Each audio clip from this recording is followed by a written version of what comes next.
everybody. So today we're going to do a flow focused primarily on bridging. So this is working on hip extension, working the back of our body, and really thinking about kind of whole body integration into this movement. So not just our glutes, but a little bit of everything else will also be activated. So let's go ahead and come down onto your mat, onto your back, and just get comfortable here. And then place your feet about sit bone distance apart. So a little bit more narrow than your hips. And you want to think of the inside of your hip bones, inside of your knee, inside of the ankle, all aligned with one another. And then your toes are directed forward as best as possible for you. Whatever allows you the best alignment between your hips, knees, and toes. And then from here, I want you just to think about like where your pelvis is on the mat at this moment. So we usually have a default setting, so you may be kind of collapsing into the low back, or you may be overarching, and just take a minute to start to rock the pelvis forward and back. And as you do that, you'll start to notice that the back arches, right, when you rock the pelvis forward, and then the back flattens as you rock the pelvis backwards. So do that a few times. You don't have to go to the extremes, just go to a comfortable point in each direction, don't force it. And then settle to somewhere right in the middle. And then in that middle position, ideally, your pubic bone and then the front of your hip bones here are level with one another. And that's the starting position. So this may feel like, if you're not used to this position of your pelvis, it may feel like you're overarching the back, especially if you're someone that tucks the tailbone under a little bit, which is quite common. I see that a lot in my students and clients.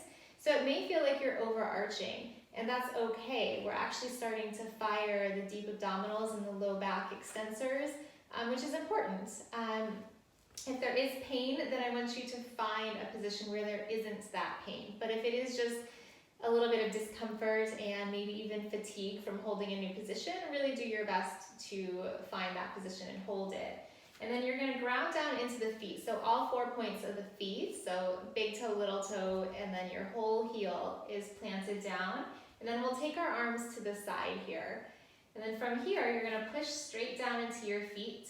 As you do that, can you see if you can feel the glutes kind of wrap around and in as you push down into your feet? So once you feel that connection to your glutes, then you can lift the hips up to the ceiling.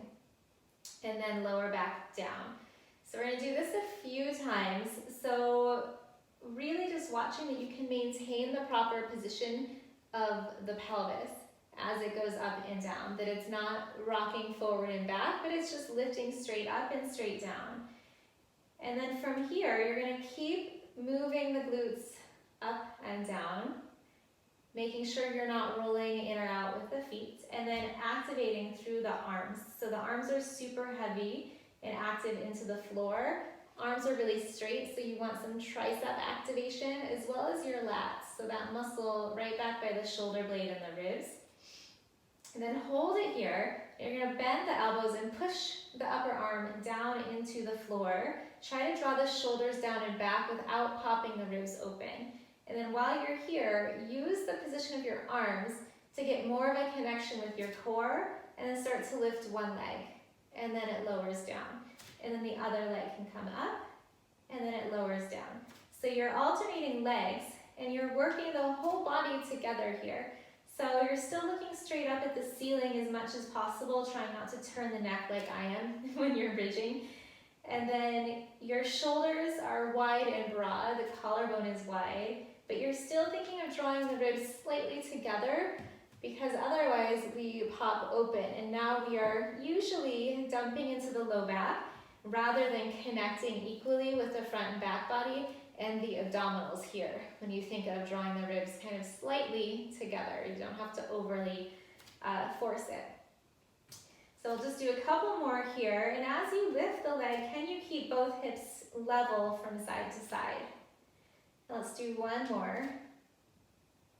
And then hold it here, push down into the upper arms. Now we're gonna roll down through the spine one vertebrae at a time. So you exhale, tuck the tailbone under and start to peel down one vertebrae at a time. So you're really using your abdominals to scoop out here and to articulate back down one at a time. And then you come into your neutral pelvis again. And then you exhale, roll the pelvis backwards so you're flattening the low back, and then start to peel up one vertebrae at a time, using your abdominals to peel up and pick up the spine one vertebrae at a time. And you can stay here with your arms, or if you like them better straight, you can do that as well. So we're gonna do this a couple times because I'm guessing the first few times it feels a little clunky, so maybe not so smooth as you articulate down and up. Maybe there's like segments of the spine that want to move together. So you're really trying to get them to move one at a time. It's a really nice way to wake up your obliques and your abdominals as well. It really shows you what's going on with your abdominals as well as with the spine and how well it moves. And let's just do that a couple more times. So really nice abdominal work here, right? But also remember your glutes are doing the work to lift the hips and also working to control the movement as you lengthen back down. And then let's go ahead and rest here for a second. Just let the knees fall side to side.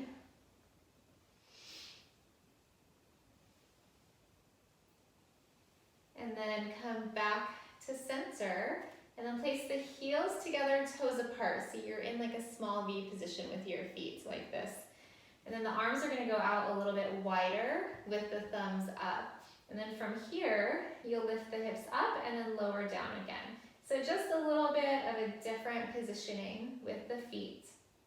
So you might feel it different in the inner thighs and in your glutes, in a little different angle. Let's go ahead and do just 3 more here. And take notice that I'm not going as high as I can in this bridge. So I'm going as high as I can maintain my abdominal connection and in a nice like neutral spine position. And then you're gonna hold it up here and see if you can lift the heels and lower the heels. So you're articulating through the ankle joint. And then the pelvis stays still, the hips stay right where they are as the heels lift up and down. And then hold here, situate the heels in alignment so they're parallel, so the feet are parallel again. And then just roll back down, one vertebrae at a time, seeing if you can wake up every little muscle along the spine. And then once you've done that, let's go ahead and hug the knees into the chest. And just make small circles around in one direction to massage the low back. And then you can reverse the direction of the circles, still massaging the low back and the glutes. And then you can take a little stretch. And to come up, you can either roll onto one side and push yourself up, or if you want to rock up or roll up, you are welcome to do that. So that is just a little bit of our glute workout and our bridging workout for today. There's lots more on that we could do, but it's a really nice thing to do, especially this time, right, in our world where we spend so much of our time sitting.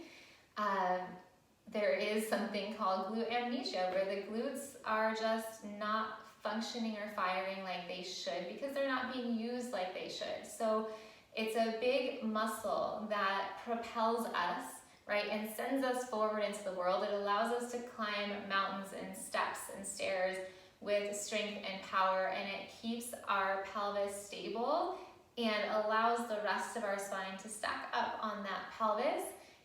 So it gives us stability, really. So stability and anchoring in our life. So energetically, it has this effect as well. So think about how you feel when you have strong glutes. Like, how does that transfer to your mental and emotional state as well as physical, right? So it feels better in our body. It gives us strength. But what does it also do mentally and emotionally when you feel that like foundation that you have holding you up, and it can send you forward out into the world, right? Okay, so that's it for today on bridging. If you have any questions or comments, please drop them below, and we'll see you next time.